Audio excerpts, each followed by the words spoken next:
नमस्कार मित्रांनो, आज आपण आलो आहोत भारतातील सर्वात पवित्र आणि रहस्यमय ठिकाणांपैकी एक जगन्नाथपुरी मंदिर।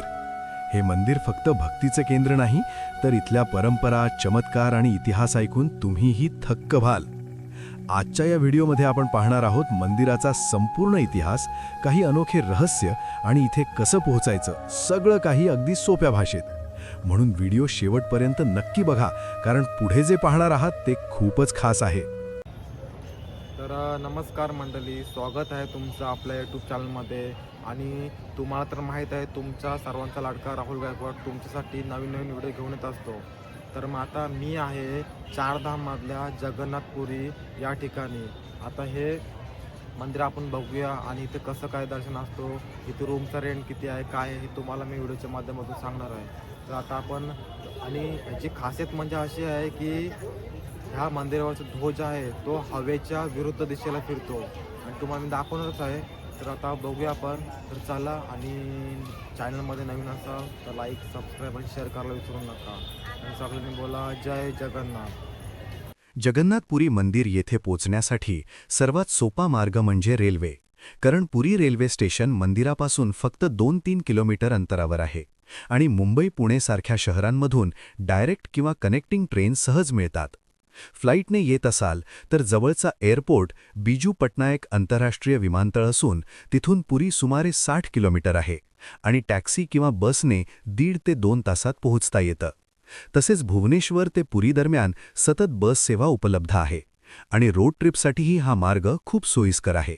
त्यामुळे कोणत्याही मार्गाने तुम्ही सहजपणे मंदिरापर्यंत पोहोचू शकता।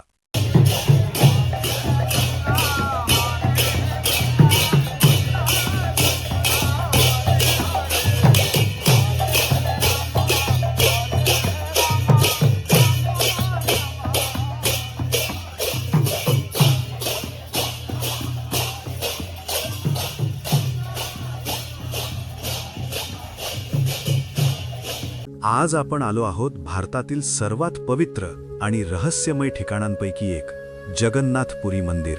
आम्ही आधीच मोबाईल आणि सगळं सामान रूममध्ये ठेवून मंदिरात प्रवेश केला आहे, कारण इथे मोबाईलला परवानगी नाही आणि मुख्य प्रवेशद्वारातून आत येताच जय जगन्नाथचा गजर, शंखनाद, भक्तांची प्रचंड गर्दी आणि एक वेगळीच पॉझिटिव्ह एनर्जी जाणवते।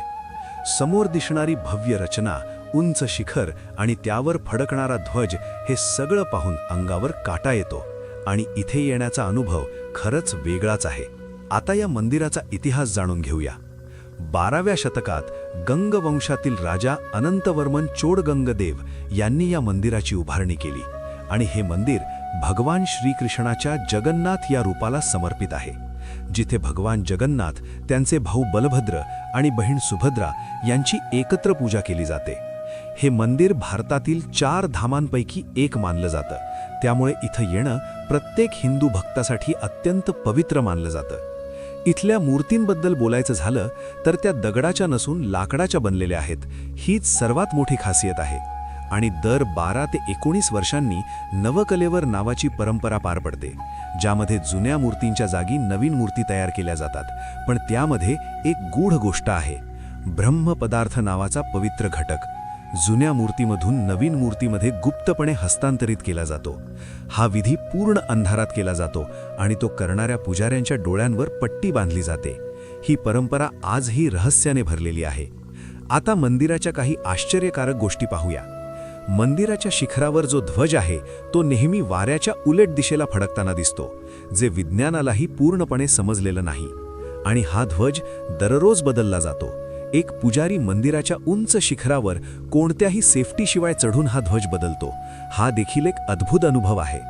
आणखी एक गोष्ट म्हणजे मंदिराच्या वरून कोणताही पक्षी उडताना दिसत नाही आणि मंदिराची सावली स्पष्ट दिसत नाही। या गोष्टी आजही लोकांना आश्चर्यचकित करतात। आता इथल्या किचनबद्दल बोलायचं झालं तर जगन्नाथपुरी मंदिरमध्ये जगातील सर्वात मोठं मंदिर किचन आहे, जिथे हजारो लोकांसाठी दररोज महाप्रसाद बनवला जातो। मातीच्या भांड्यांमध्ये स्वयंपाक केला जातो आणि एकावर एक अशी 5-7 भांडी ठेवली जातात।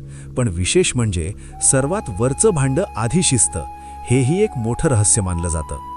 इथला महाप्रसाद कोणत्याही जातीभेदाशिवाय सगळ्यांना समान दिला जातो। ही परंपरा खूपच महान आहे। आता सर्वात प्रसिद्ध उत्सव म्हणजे रथयात्रा. या दिवशी भगवान जगन्नाथ, बलभद्र आणि सुभद्रा यांना भव्य रथांमध्ये बसवून पुरी शहरभर नेलं जातं. लाखो भक्त या यात्रेत सहभागी होतात आणि हे दृश्य पाहण्यासाठी देशविदेशातून लोक येतात. रथयात्रेच्या वेळी संपूर्ण पुरी शहर भक्तिमय वातावरणात न्हाऊन निघतं आणि हा अनुभव आयुष्यात एकदा तरी घ्यायलाच हवा. मित्रांनो, इथे येऊन एक वेगळीच शांतता आणि समाधान मिळतं. इतकी गर्दी असूनही मन शांत होतं आणि भगवान जगन्नाथांचे दर्शन घेतल्यावर एक वेगळीच सकारात्मक ऊर्जा मिळते. मंदिराच्या प्रत्येक कोपऱ्यात इतिहास, श्रद्धा आणि रहस्य दडलेलं आहे आणि म्हणूनच जगन्नाथपुरी मंदिर हे फक्त एक मंदिर नाही तर एक अनुभव आहे.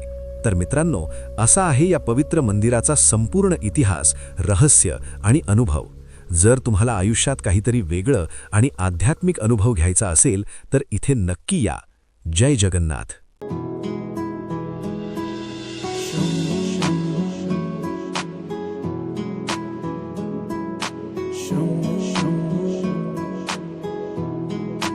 हरे हरे शंभू शंभू शंभू महादेवा शंभू शंभू शंभू महादेव हरे शंभू शंभू शंभू महादेव.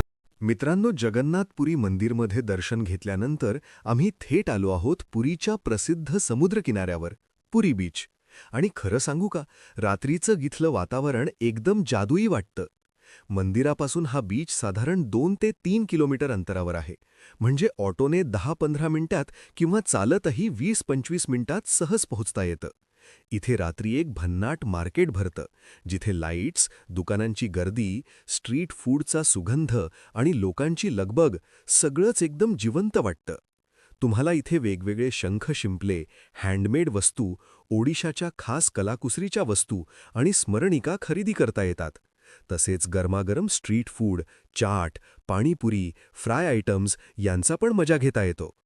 समोर लाटांचा आवाज, थंड वारा आणि लाईट्सने चमकणारा बीच, हा अनुभव खरंच शब्दात सांगता येणार नाही. मित्रांनो, जर तुम्ही पुरीला आला असाल तर या पुरी बीचवरचा नाईट मार्केट मिस करूच नका, कारण इथे तुम्हाला भक्ती आणि मजा दोन्ही एकाच ठिकाणी अनुभवायला मिळतात. तर मित्रांनो, आता आपलं जगन्नाथ मंदिर हे सगळं फिरून झालेलं आहे आणि तुम्ही पण जर आलात तर नक्कीच मंदिराला व्हिजिट करा आणि लवकर या, कारण इथं खूप गर्दी असते. व्हिडिओ आवडली तर लाईक, कमेंट करा आणि सगळ्यांना जय जगन्नाथ.